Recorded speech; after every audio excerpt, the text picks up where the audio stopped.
ஒரு பெண் யாரை ஈன்றெடுப்பாளாம்? தன்னுடைய எஜமானியை ஈன்றெடுப்பாள் என்று ரசூலுல்லாஹி ஸல்லல்லாஹு அலைஹி வஸல்லம் அவர்கள் ஒரு முன்னறிவிப்பு செய்தார்கள். என்ன பொருள்? ஒரு குடும்பத்தில் ஒரு பெற்ற தாயை ஆண் மக்கள் எல்லாம் கைவிட்டு அந்த பெற்ற தாய் கடைசியில் அவளால் பெற்றெடுத்து வளர்த்தி ஆளாக்கிய பிள்ளைகளிடத்திலே போய், பெண் பிள்ளைகளிடத்திலே போய் தஞ்சம் புகுவாளாம். பெண் பிள்ளைகள் தான் பெற்ற தாயையே பராமரிக்கிற ஒரு காலம் வரும். பெண் பிள்ளைகளிடத்தில் தான் பெற்று வளர்த்தி ஆளாக்கிய தாய்கள் எல்லாம் தஞ்சம் புக வேண்டிய ஒரு சூழ்நிலை ஏற்படும். அப்படிப்பட்ட ஒரு நாள் வராமல் இந்த உலகத்திற்கு உலக அழிவு நாள் கிடையாது என்றார்கள் ரசூலுல்லாஹி ஸல்லல்லாஹு அலைஹி வஸல்லம்.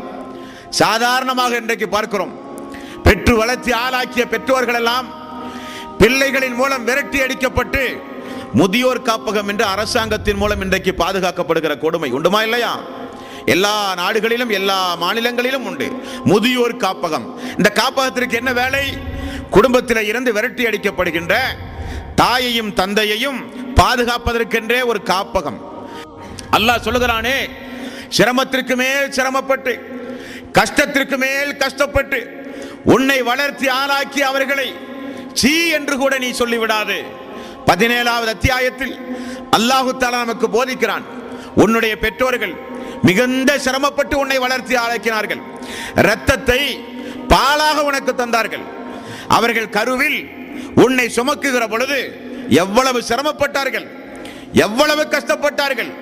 அதையெல்லாம் நினைத்து பார்க்காமல் நீ வளர்ந்து ஆளாகிய உடனே அந்த பெற்றோர்களை உதாசீனப்படுத்தினாலோ, அந்த பெற்றோர்களை கை நீட்டி அடித்தாலோ, அந்த பெற்றோர்களை கேவலப்படுத்தினாலோ, அந்த பெற்றோர்களை வீட்டில் ஒரு வேலைக்காரியை போல நடத்தினாலோ, அந்த பெற்றோர்களை 4 பேருக்கு மத்தியில் அசிங்கமாக பேசினாலோ, அந்த பெற்றோர்களை வீட்டை விட்டு துரத்தினாலோ அந்த நாள் வரும். அது கியாம நாளின் அறிகுறி என்று நபிகள் நாயகம் ஸல்லல்லாஹு அலைஹி வஸல்லம் அவர்கள் சொன்னார்கள்.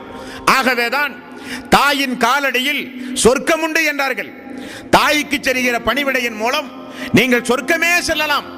அப்படிப்பட்ட பெற்றோர்கள் உங்களுக்கு இருந்தும் அந்த பெற்றோர்களுக்கு பணிவிடை செய்து பராமரித்து நீங்கள் சிறுபிள்ளையாக இருக்கும் பொழுது எப்படி உங்களின் மீது பாசம் செலுத்தி அரவணைத்து அவர்கள் எவ்வளவு கஷ்டப்பட்டாலும் துன்பப்பட்டாலும் நமது பிள்ளை பட்டினி கிடக்க கூடாது, நமது பிள்ளை ஆரோக்கியமாக வளர வேண்டும், நமது பிள்ளைக்கு வெயில் மழை படக்கூடாது என்று சிறு வயதில் நம்ம எந்த அளவுக்கு பாசம் செலுத்தி ஊட்டி வளர்த்தி ஆளாக்கினார்களோ அதற்கு இந்த மனித சமுதாயம் கொடுக்கிற பரிசு ஆளானவுடன் கை நீட்டி அடிப்பது, தகாத வார்த்தை பிரயோகம் பேசுவது, 4 பேருக்கு மத்தியில் கண்ணிய குறைவாக நடத்துவது. பெற்ற பிள்ளைகளின் மூலம் இப்படி நாம் நடத்தப்பட்டு விட்டோமே என நினைத்து எவ்வளவு பெற்றோர்கள் மனநோய்க்கு ஆளாகி இருக்கிறார்கள் தெரியுமா? எவ்வளவு பெற்றோர்கள் வீதிகளிலே கையேந்துகிற நிலை தெரியுமா? வீட்டில் இருந்து துரத்தி அடிக்கப்பட்ட பெற்றோர்கள், வீட்டிலே இருந்து புறக்கணிக்கப்பட்ட பெற்றோர்கள், வீட்டிலே இருந்து கொடுமைக்கு ஆளாக்கப்பட்டு வெளியே வந்த பெற்றோர்கள் இந்த மனித சமூகத்தில் இன்றைக்கு பிச்சைக்காரர்களாக, உறங்குவதற்கு இடமில்லாதவர்களாக, மனநோய்க்கு ஆளானவர்களாக இந்த மனித சமூகத்திலே உலா வருகிறார்களே. அங்குமிங்கும் எங்கு பார்த்தாலும் முதியோர்களுக்குண்டான காப்பகம் நிறுவப்பட்டு பெற்றோர்கள் பாதுகாக்கப்படுகிறார்களே. எதனுடைய அறிகுறி? கியாம நாளினுடைய அறிகுறி. கியாம நாளினுடைய அறிகுறி. ஆண் மக்களால் கைவிடப்பட்டு திருமணத்திற்கு பிறகு அந்நிய ஆணை சார்ந்திருக்கிற தன்னுடைய மகளிடத்திலே போய் தன்னுடைய தாய் தஞ்சம் புகக்கூடிய நிலைமை. விட்டால் வழி இல்லை, பிள்ளைதான் தாயையே பார்க்க வேண்டிய நிலைமை. குடும்பத்தில் இருக்கிற ஆண் வாரிசுகளுக்கு அல்லாஹு தஆலா போடுகிற சட்டம் என்ன? ஆண்கள் நிர்வகிக்கக்கூடியவர்கள், பெண்கள் அந்த நிர்வாகத்திற்கு உட்பட்டவர்கள், ஆண்கள் சம்பாதிக்கக்கூடியவர்கள், ஆண்கள் நிர்வாக திறமையுடையவர்கள். அப்படிப்பட்ட ஆண்மையுடைய ஆண்மகன் அந்த பெற்ற தாயை துரத்தி வீசுகிற காலம் வரும், அடிக்கிற காலம் வரும், ஏசுகிற காலம் வரும். அதுதான் கியாம நாளின் அறிகுறி என்றார்கள் நபிகள் நாயகம் ஸல்லல்லாஹு அலைஹி வஸல்லம். நிதர்சனமாக இன்றைக்கு பார்க்கிறோமா இல்லையா? நிதர்சனமாக இன்றைக்கு உண்டுமா இல்லையா? நபித்தோழர்கள் வந்து கேட்டார்கள், யா ரசூலல்லாஹ், நான் அல்லாஹ்வுடைய பாதையிலே போர் செய்ய வேண்டும் என்றார்கள். ரசூலுல்லாஹி ஸல்லல்லாஹு அலைஹி வஸல்லம், உங்களுக்கு வயது முதிர்ந்த பெற்றோர்கள் உண்டுமா என்று கேட்டார்கள். உண்டு யா ரசூலல்லாஹ், அவர்களுக்கு போய் பணிவிடை செய்வதன் மூலம் அதற்குரிய அந்தஸ்தை பெற்றுக்கொள் என்றார்கள். அதற்குரிய அந்தஸ்தை பெற்றுக்கொள் என்றார்கள். அவ்வளவு கஷ்டம் உண்டு உன்னை கருவிலே வச்சு வளர்த்தி ஆளாக்க, அவ்வளவு கஷ்டம் உண்டு 10 மாத காலம் கருவிலே சுமந்து உன்னை பெற்று வளர்த்தி ஆளாக்க.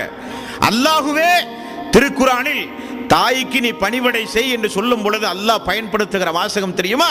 சிரமத்திற்கு மேல் சிரமப்பட்டு உன்னுடைய தாய் உன்னை பெற்று வளர்த்தி ஆளாக்கினாள். சிரமத்திற்கு மேல் சிரமப்பட்டாள், கஷ்டத்திற்கு மேல் கஷ்டப்பட்டாள்.